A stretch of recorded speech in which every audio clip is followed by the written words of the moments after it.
My name is Chris Kimbrough. I'm inspired by the passion that I have to help people.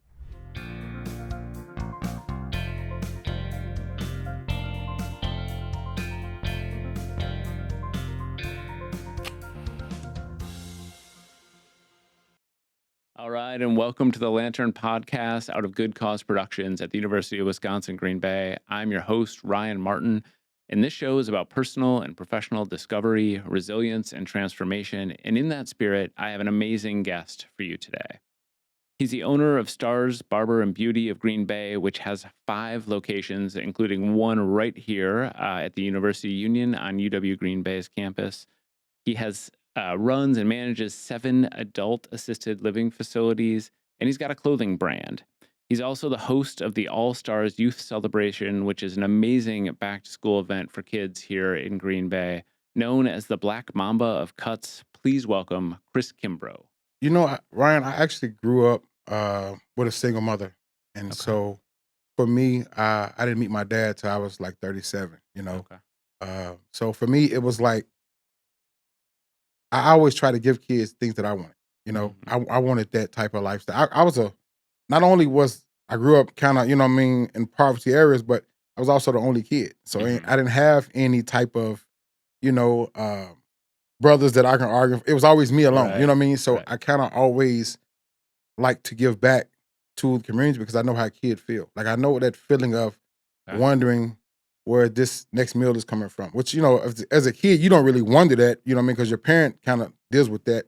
But I remember seeing the look on her face as trying to figure out the next day-to-day operations of what we're gonna do and paying bills from here to there and struggling.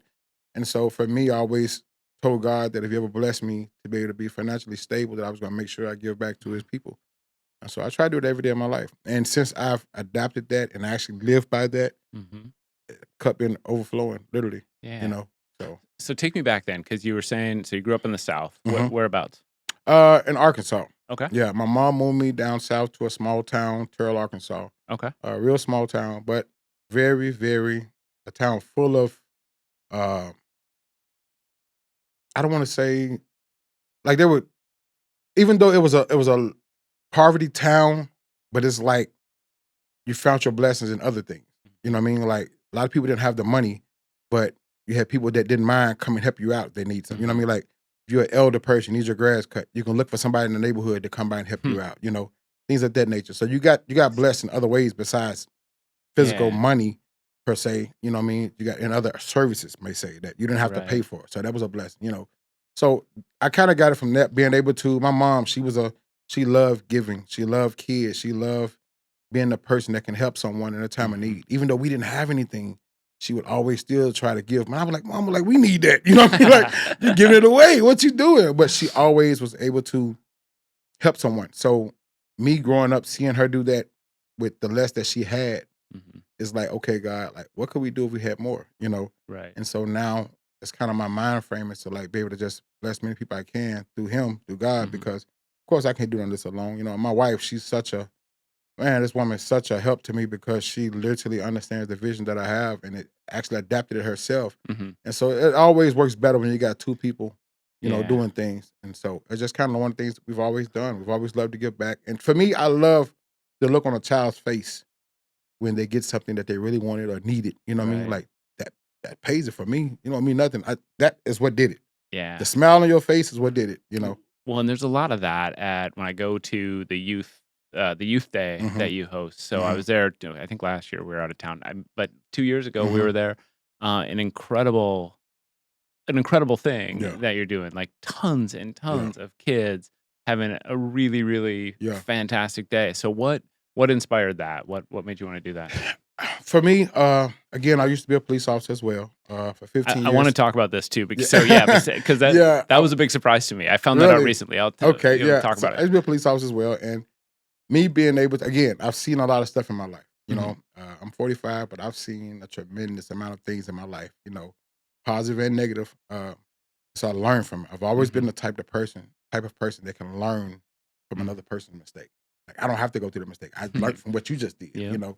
Uh, so it's I don't know. It's just one of them things where I was able to grow and be a better person, and at the same time able to kind of come back into the line of knowing what kids want and need. You know, you got the kids that's there, and again, you have a lot of kids that are fatherless children.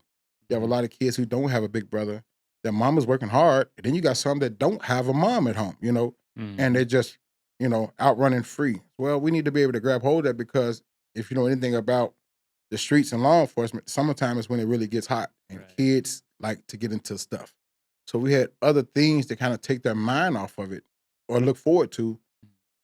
You know what I mean? Like to me, you can Yeah. kind of like keep things from happening before it happened if you can. And Mhm. even you can't, by them knowing me and knowing, hey, I am on your side. I want you Mhm. to succeed. So even if you in an issue or you arguing with someone, if I pull up, I probably can get your attention quicker than somebody else because you know I'm around. You know Right. that I'm actually here to help you. I might get on your case like a big brother should, or Right. if you're at that age, I might have to get on your case like a dad should. But it's out of Mhm. love.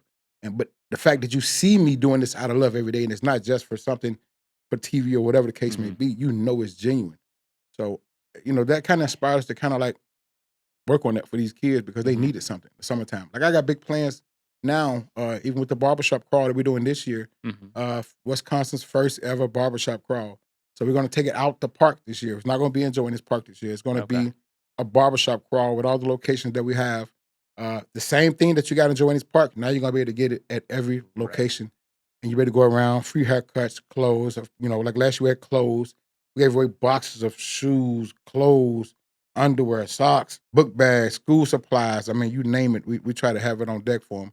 And that's one of my requirements that if you want Right. to be a vendor on that event that day to give back to the community, like make sure you're giving it to the kids. You can't Right. charge anything because I don't charge you to be on Yep. premises. So give back. This is your opportunity to give back to the people that you're making your money from. Yeah. And so I look at that. If we can't give back to the kids, Right. what are we doing? Yeah. So thinking about still thinking about your like trajectory, like Mhm. what brought you to Green Bay, all that. So you and I met probably what 8 years ago. Do you Yeah, remember yeah, yeah, me yeah, bringing yeah. my It's been my about 8 years. kids? Yep, Yeah, yep. and so my kids go to are going to Stars to get Uh-huh. their haircut. I think my youngest, he's gonna be embarrassed if he watches this. He didn't handle it very well. I don't know if you remember Yeah, Tobes, yeah, yeah, like yeah. I remember that. in He tears, was he was getting. one of the ones that we had to work through. But I look at him now though, and I love the fact that how he has matured because like again, you remember the first time it was tears, like it was Yeah, like, yeah, oh yeah, man, like but we worked through it. yeah. And the fact that he's seen, men working with him on this and Hmm. kind of like helping him grow. Like I look at him now, I'm like, man, I know. two things make me feel old, but it makes me feel proud too. You know Yeah. what I mean? To see him how they Well, mature with it. So so what's funny about this, or what's interesting about this, is so like, you've known my kids for a while, mhm, right? I mean, more than half their life. But mhm. then, so we have a mutual friend, David Calloway, Yeah, and I was yeah. talking to David about you one time, and he told me that Uh-huh. you used to be a sheriff. Is Yeah, work that for the sheriff's correct? department. Yeah, Yeah. I was a deputy with the sheriff's department. So I didn't know that, right? Yeah, Because I've known you as a barber yeah, and yeah, yeah, as a yeah, business owner for all this time. So yeah. so tell me about that. Like, was that one of your earlier jobs? Is that Actually, I was at one point in my life at 25 years old. hmm Right, we was having kids. I worked 4 jobs at one time, so my wife can wow. stay home and raise the kids. Okay. So I worked for the police department. Okay. Night shift, I worked at the jail. I was security guard at the skating rink, and I was still cutting hair Wow. Where was all at one this? time. This was down south in Arkansas. Okay. Yeah, Okay. and for me, like it was. I always loved law enforcement as well. Growing up, like again, I always like to be the person to help someone Mhm. in your time of need. I never forget one individual. They call it stakeout some kind of way now, but I was in the woods. I was working narcotics, and I was looking at a trap house that we had been watching, and I was so focused looking down the street in the binoculars that a woman came up beside me and knocked on the window. And before I knew it, I kind of like draw down on like, what's, and she was like, oh, I knew it had to be you in the woods. I'm like, woman, what do you want? You know what I mean? Like, she's like, I just wanted to tell you thank you. And I was like, for what? Like, I had no, Mhm. history or problem with her. Right. She was like, I just want to tell you thank you. And I was like, for what? She said, you ever notice that when you're on duty, like the town gets quiet? She's like, I just want to tell you thank you because when you're on duty, my boyfriend won't beat me. Oh, wow. I was like, huh? She's like, yeah. She's like, he's terrified of you. I'm like, for what? I haven't did anything. I'm not like that. He Mhm. was like, but they know you mean business. Okay. And I was like, really? What's his name again? So, Wow. but I and I love being the person that can come to you in your time of need. Like you need help, like you need. I'm a.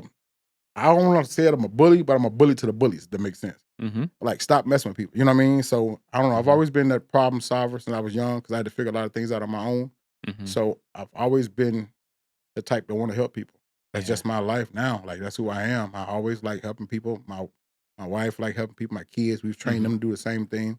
Yep. My oldest daughter and my youngest son, I have to tell them at times, like, yo, calm down. Like, y'all look too free hearted at times. Like, but that's one thing that we've always been able to do because we know what it feels like to come from nothing. Like, we come from where the floor start, the bottom. And nothing was given to us. We had to work for everything. So for me, it's one of them things where you just have to understand that you get what you work for, Mm-hmm. you know? And for me, I worked hard and I try to raise everybody, Yeah. around me to understand that as well. So was law enforcement kind of your first job when you were a young man? Barbering was my Or first per se, you know what I mean? And then I went to school, got licensed, then I became okay. when I was like 22, I believe it was. I think it was like 22. I got into law enforcement. Okay. In the small town I was at, the chief that was there, they had issues going on there in the city and he's like, I need more people. I need some young, some young guys. I'm like, I'm not for to be no police. What's wrong with you? And I'm just talking that. He was like, but see, that's the problem. Like, we can't never change nothing. If we always talk about change, but don't nobody want to come change. Right. I was like, that make a lot of sense. I got into it. And of course, I got into it with the mind frame of, I want to heal the world and, you know what I mean? And try to do everything I can to build my city up. But, once you put that badge on, everybody hates you. It don't matter who you are, if you're Yeah. a good guy, bad guy, everybody hates you Yeah. just because of the badge. And so right now, even with I still have the mind frame, the training of a law enforcement, but I'm on the civilian side. So I'm able to see things that a normal person probably couldn't see through my training, but I'm also able to get in closer contact with you because I don't have the badge on. Okay. You know what I mean? So it works in my favor. God has a way of doing things that sometimes we don't understand. Okay. But I mean, I wouldn't trade it for nothing. I love that life. It was one of the ones that, again, when I retired and left law enforcement, there was some citizens that came to the sheriff's department that was crying. Oh wow. And that touched me so much because it let me know how much a legacy I left on everybody there because I was a real one. I try to do the things the right way. I care for the community. That's what I do. I went through. I didn't just. You didn't see me just when it was time to take you to jail. Now you saw me when I was coming through talking about basketball. If something happened in the world, let's talk about it. Let's sit back and talk about it. Like I would get out my car and stop and talk with it. That's just me. I was a real community guy, and they knew when I mean business, I mean business. Like I got a job to do as well. But at the same time, that don't mean I'm not human. I'm not. Right. So, and that's I think a lot of things about law enforcement. We have to understand that the ones that are out there now understand that the world hates you, but you have to remember why you got into this because people still need your help. The same people that you got into it to help, they still need your help. And you've been in law enforcement. You got to take that step above to remember, like, hey, I got to overlook the nonsense and get to what I'm supposed to be doing. So law enforcement was one of the things I did for about 15 years. Yeah. So what? So then, what brought you to Green Bay? Because it sounds like you spent Yeah. much of your young I life. came to Green Bay 4th of July one year. Believe it or Okay. not. Wow. That's What how I coming got up? tricked. Yeah. I got tricked because it was during the summertime. Everybody's grass was manicured. No I see where nothing, this is nobody going, burning nothing. It was just, the air smelled cleaner. Yeah. And being down south, anything about law enforcement, one of the biggest problem you have in law enforcement is you don't make enough money. And I had kids going to go to college, and I was struggling. Like times were getting bad where bills were overtaking me. It was only God. It was just God's will for me to leave. Yeah. That was His way of just telling me, pushing me out. When you're working 4 Yeah, jobs, you know what I mean. it Yeah. sounds like, So yeah. I literally had to make a decision. We came down to visit one year, and on the way back home, I rewind that. We came down to visit, and before I got here, my cousin asked me to bring my clippers with me, and he was like, "Man, bring your clippers. I haven't had a haircut in a while." I'm like, "Man, I'm on vacation. I'm not bringing no clippers with me. What's wrong with you?" And he was like, "Man, for real, I need to get a haircut. Come on, cuz, you cut me when you was young. You owe me." And I'm like, "I did mess you up a few times." You know what I mean? So I end up bringing my clippers, and when I got here, I cut his hair. And that night he went to the club, I guess, and all his friends and everybody saw it. And he was like, "Cuz, you want to cut hair tomorrow?" I'm like, "Man, I'm trying to be on vacation, but I guess I'll take a few bucks, whatever." He had my auntie house looking like the trap spot, like literally, and God showed it to me then, like, this is just the beginning. Like, you here for, now imagine if he was here every day. Like, whoa, that's a game changer, Yeah. On the way back home, driving, talking to my wife, like, man, Green Bay's pretty nice. What do you think? You know? She's like, yeah, I think we need to make that move. I think so too. And I was like, okay. I went That back easy, huh? because So we I both. w She was yeah. kind of, you at one point in your life, you just get tired of struggling. Yeah. You got to want to change. A lot of Right. people they talk about struggling, but nobody's doing nothing to change it. Mhm. And so we both kind of made that decision. We were just tired of the struggle, tired of not having nothing, tired of Mhm. robbing Peter to pay Paul, and turn around, got to rob Paul again to pay Peter back because we just it's like it was a continuous cycle. Yeah. And she kind of like she was with me, and again, I love my wife because she really like if it's something that's going to make us better or something, she's with it regardless, but definitely with it to make us better.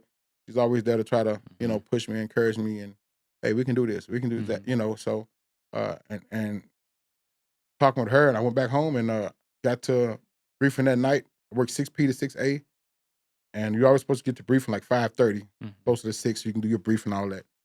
And I'm in briefing, I'm not saying nothing. Normally I'm talking stuff and cracking Mhm. jokes, but I'm quiet. Mhm. They looking. What's wrong with you, Kimbrough? I'm good. I told one of my other guys when you're to leave out, I said, "Hey, man, I think I'm figuring to leave." He's like, what? Boy, stop playing. I said, all right.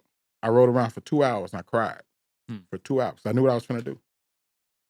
Went back to the sheriff's office, wrote up my resignation, put in the sheriff door, put in the chief deputy door. I gave one to my captain.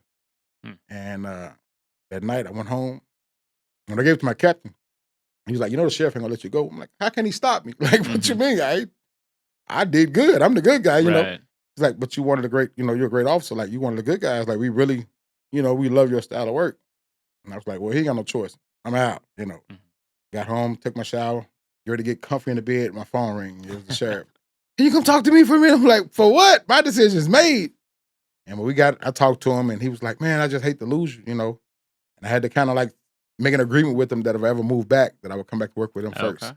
You know what I mean? So, but Does that agreement still hold if you ever move back? Do you my have to? time over with now. I'm done. Like, for one, I'm never moving back there. I Okay. have no, and my Good. wife, we I'm glad to almost hear to that that. point. Yeah, That's we it. Yeah. never moving back to that location. Like, honestly, like, you have to learn to let past go. Mhm. And I'll talk about that a little later too as well, but you got to learn to let past go. And a lot of times we hold on to past and we can't move Yeah. forward because we started trying to hold on to this dead Yeah. weight that we got to let go.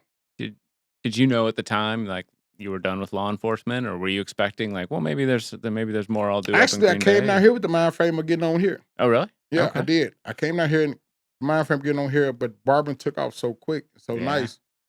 It was like, I'm over it. So let's talk about the barbershops, right? hmm Because so first of all, when did you move to Green Bay? What? Okay, I moved here in 2010. Okay. So the year they won the Super Bowl, 2010, I was cutting hair at the stadium. I was one of Oh, the okay. barbers at the stadium cutting hair. Oh, okay. And then 2011, well, that winter of 2010, it got extremely, extremely cold. Oh, yeah. And nobody warned me about that. So it Okay. got like, I remember that first year it got negative 45. For spring break, we got 18 inches of snow. Go back and look it up. I never Yep. forget it. Yeah. Yeah. And my kids was like, we go back. And we weren't used to it. And we started in his home and we moved back home. Of course, I went back to work for law enforcement. And then that was in 2011. And then 2013, I came in from work one day and my wife was sitting at the edge of the bed looking over the bills. And she was like, I heard her say, I hate we came back. I was like, what? I hate we came back here. It's like bills overtaking us. Da, da, da, da. Called a friend of mine, like, hey, I'm finna put my notice in. Can I come stay with you for? He was like, man, yeah, bring the whole family. I'm like, nope, come by myself. I need to focus. Give me a crib. Give me 30 days. I have my own place. I have my own place in 2 weeks. Oh, wow. Yeah, I was focused. I came back focused. And so 2013, we moved back here. Mhm. And then 2016, I opened up my first shop by Lambeau Field. Okay. And then it's been like, Yeah, one after another yep, for a yep, while yep, then, yep, right? yep. So God because has you're just been blessed me with that. yeah. The vision has been great. And I have a great team. Man, oh my God, my team members, they are great. I mean, there are some great barbers, male and females. Uh, they get it in, and I'm blessed to be able to say I can go out of town for a month and won't Mhm. come back with a complaint. And so that's a blessing. And I'm blown away by not just how much it's grown location wise, hmm right? But how many more people you've got working for you. Like when I hmm go, we go to the west side, or hmm we did. We're now at the east side, Okay, right. because but we were at the west side for a long time, and it's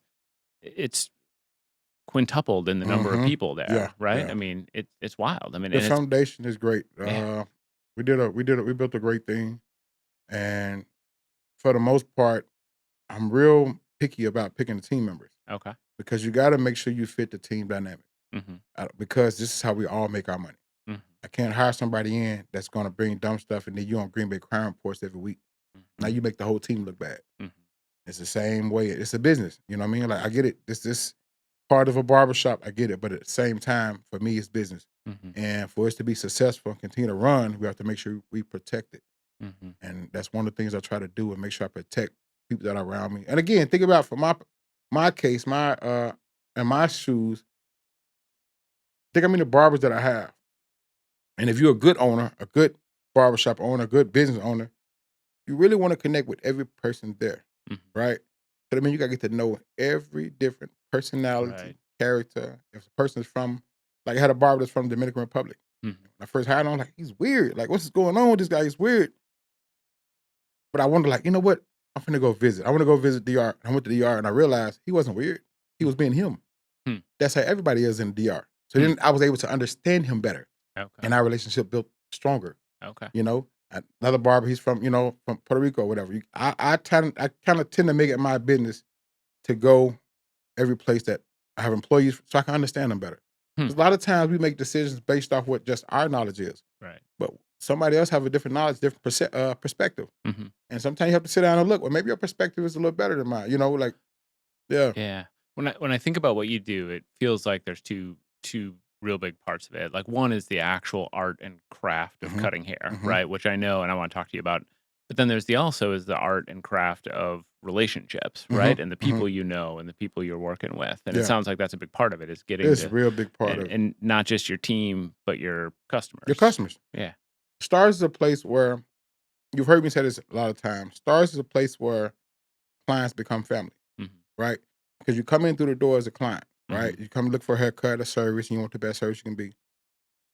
But after that first time, and especially the second time, you almost feel like family because you want to know, how you doing. You went on vacation. How was your vacation? How's your Mm-hmm. family doing? Like I tell all my barbers, get to know your customers because these people, the customers, they're looking to you to provide a Mhm. service for them to make them look better and feel better. Right. And so you have to make sure you get to know them, know what's going on in their life because where I come from in the history of barbering were your big brothers, your big sisters, your therapists, your counselors, all of that, Mhm. And in this industry a lot now, you see a lot of barbers, they kind of got away from that. It's all about the money. And don't get me wrong, we all want the money, right? Of course. Right. But to be continuing to be successful for a tremendous amount of years, you also have to build a lot of relationships. Right. And so that's where it comes from. You have to build your relationship with your client, get to know them, because again, they're spending money. I have clients that was coming to me every week. Mm-hmm. And you get to looking at the bill at the end of the year, Mm-hmm. like, whoa, this person spent this amount of money with me. Like, you know what I mean? Like it's wrong that you don't get to know your client, Mhm. So to me, that's just how I am. I try my best to make sure that everyone feel welcome. Mhm. You know what you're getting, who you're dealing with. You respect it in there. Again, I want you to feel like family. And that's not only feel like family, I want you to know that you're family. Mhm. You know what I mean? It's not just something that we do just, you get out. No, I want you to know this. Like, I Yeah. see you at the farmer's market. I see Right. you wherever. I'm going the same way. I'm nothing different, nothing, Mhm. it's just how I am because, again, you are family. That's how I am. A lot of people, I said I came to Green Bay with 5 kids and a stepson. And now I think I have probably over 10,000 kids, probably, like, because I look at every kid in Green Bay as, Love it. it's mine if I can help it, Of course, I can't be everywhere at the same time, but when they Right. see me, they know they got Mhm. somebody on their team.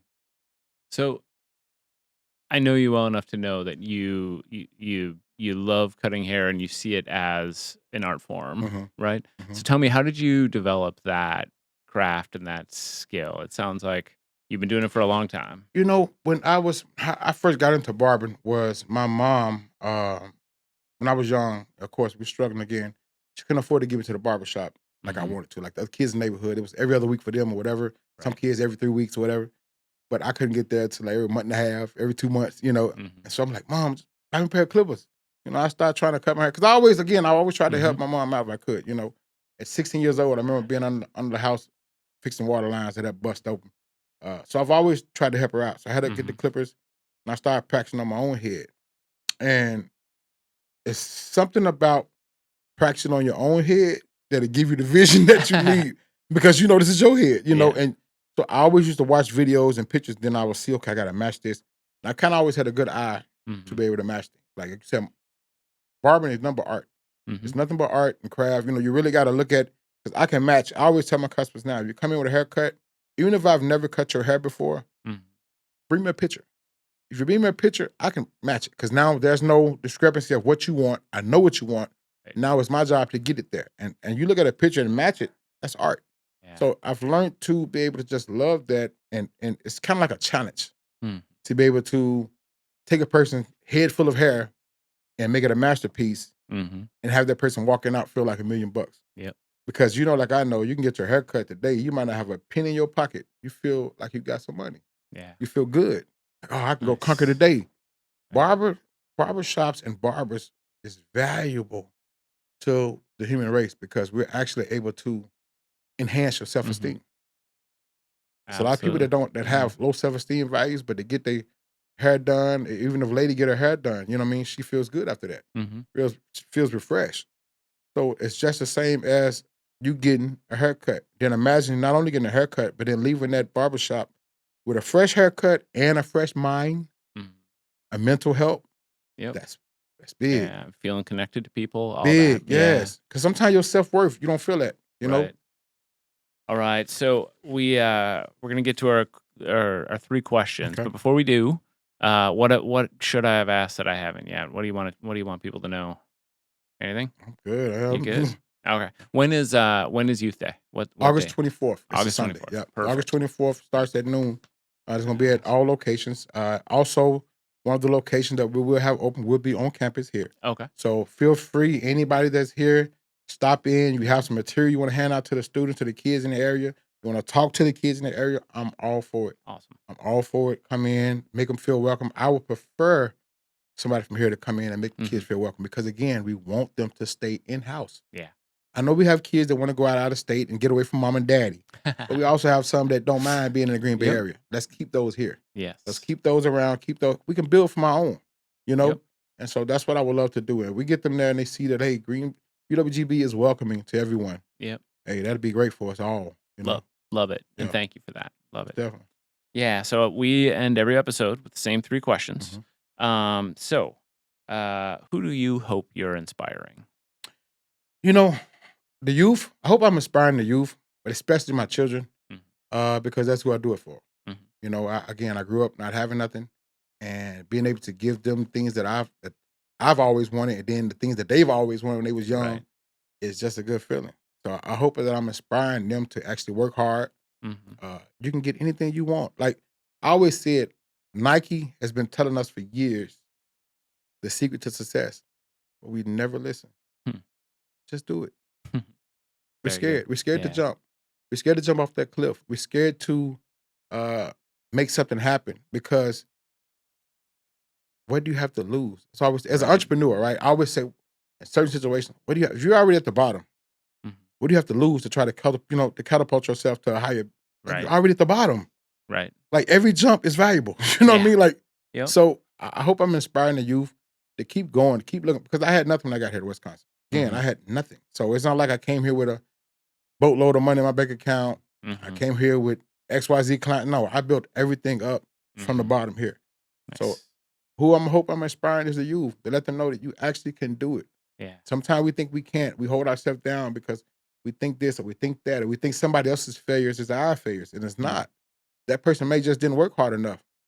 That person may not just didn't make the connections or the networking that they need to make. And Mhm. this life we live in the world of business, networking is very important. Yeah. And a lot of people are scared to talk to people. They're scared to go out and venture. Look how many people are scared to do this. Right. They sit back and just talk about their life or what's going on and how they got to this Yep. point from this A to Z. People are scared of that. So again, to go back to your question, I hope I'm inspiring the youth Nice. because they are our next generation, you know? All right. So, what is a book, a movie, or a song that changed your life that you would like to share with others? Of course, my favorite book, well, not book, but movie, I would Mhm. say, is Barbershop. It's Ah, got to be the Barbershop with nice. Ice Cube, and because that movie had so many hidden gems in it Mhm. that people don't really realize, right? Mhm. You look at Calvin, the owner of the barbershop, right? Mhm. And I always look at that movie, and if you pay attention to my life, you kind of see like CJ, he's kind of going the same path of Calvin Right. in a way, like, but they cared. The barbershop cared. And Cube cared about the community, Mm-hmm. right? He cared about trying to do different things, the problems the community had, because that's what your barbershop is. Right. It's a community base. It should be a safe place. When I opened up the barbershop here on campus, I understood that it was a campus and it's funded through the state, whatever the case may be. But one of the agreements that I had to make with them, and I told them, I said, I won't open a shop unless I can have valuable conversation inside of it. You can't filter what I can do and say, because we're all grown, and this place needs to be a place that people can vent and talk about what's on their heart. Yep. That's what the barbershop is, right? Mm-hmm. So I learned a lot through that movie Barbershop, even just the togetherness in the shop, how everybody laughed and having fun, and how the barbershop taught me that you can be of any age, any race, any background, and still come together and have fun. Mm-hmm. I look at my shop. One day I was cutting a gentleman's hair, and I was complaining. I'm like, man, I'm so sick of Green Bay. Like, I'm just tired of it. Da, da, da. Mm-hmm. He's like, man, you see what you're building? And I was like, what do you mean? He was like, look around. I looked around, and there was people from every background, people from every, race. Like, they're all laughing, having fun. Mm-hmm. And he was like, you see what you're building? This is why this is important here. I was like, wow. And it was like things like that made me kind of like, okay, I understand my weight. I understand what's going on. You know what I mean? I understand what must be done. Right. Why I'm supposed to be in Green Bay. When you understand your calling and your purpose in life, that makes a lot of difference. So the movie Barbershop taught me everything about how to control the dynamics of your shop when you're trying to build something, because it's the bridge. The barbershop, every person from every background, every job, every CEO, every business owner, they're all gonna meet in the barbershop. Right. Even when you die, you gotta get your last haircut. Right. Yeah. So Barbershop taught me so much watching that movie, and then watching 1, 2, and 3, and like it's that's my stuff. I love Barbershop. So much of what you're saying, and I see this too in that movie, so much of what you're saying right now is about community and about belongingness. Yes, right? yes. It's about those two things, and about, having a place where you feel like you fit in, a place where you feel like you belong, where you can go, get a service, but also just have a group of people around you. Yeah, That you gotta have that. You gotta have that. They always say a village. Mm-hmm. Think about that. Think about that for a moment. The village, barbershop. That's the village. Yeah. Nice. Think about that. You got barbers that actually have wisdom from every area. Right. Not just from here now. You got barbers that come. Think about Starz. I got barbers that come from New York. Got barbers that come from down south.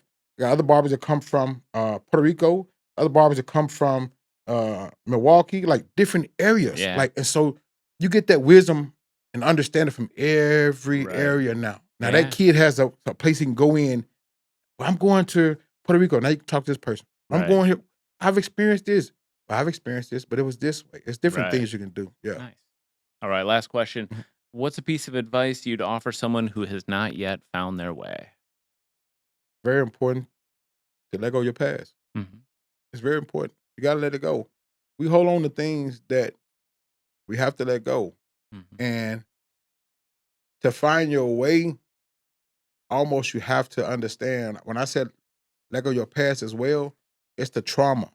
Because sometimes we can't get past and get to where we're going because we got all this trauma we hold on to. And we choose to hold on to it. My wife always said, and when she used to say it back in the day, I hear it, but I didn't really pay attention to it. But when someone said, make it a good day, she would always say, you choose to make it a great day. Because it's a choice, right? Like I said, Nike said, been doing it the whole time. Just do it. Nice. You have to just do it. You have to just understand that if someone's holding you down, they're bad for you. Let them go. Because society will never give you the key to success. Why?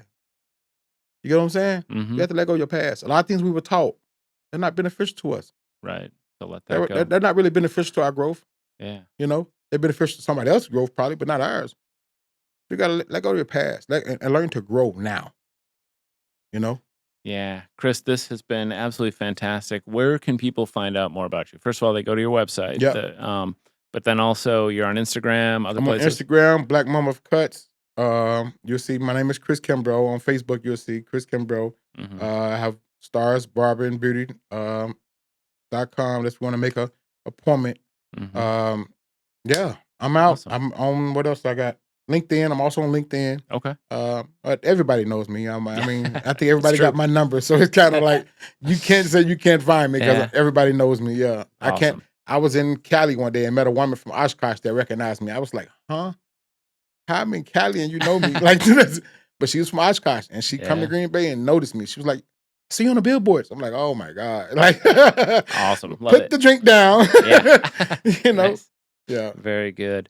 Thank you so much No for being problem. here. Love talking to you about Most this. definitely. And Anytime. yeah. Anytime. So Anytime.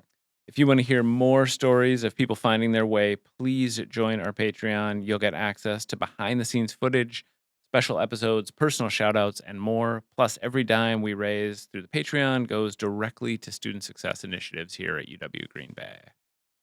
You can also follow us on social media at UWGB Cause. That's UWGBCAHSS, or follow me at Anger Professor. The Lantern is brought to you by Good Cause Productions at the University of Wisconsin Green Bay. The executive producer is me, Ryan Martin, and the production manager is Rachel Sankey. The engineer for today's episode is Kayla Valea Hafman, supported by a crew from LiveX. Special thanks also to our guest, Chris Kimbrough. If you haven't already, please make sure to rate, review, and subscribe to us on your favorite podcast platform. I'm your host, Ryan Martin. Keep being amazing.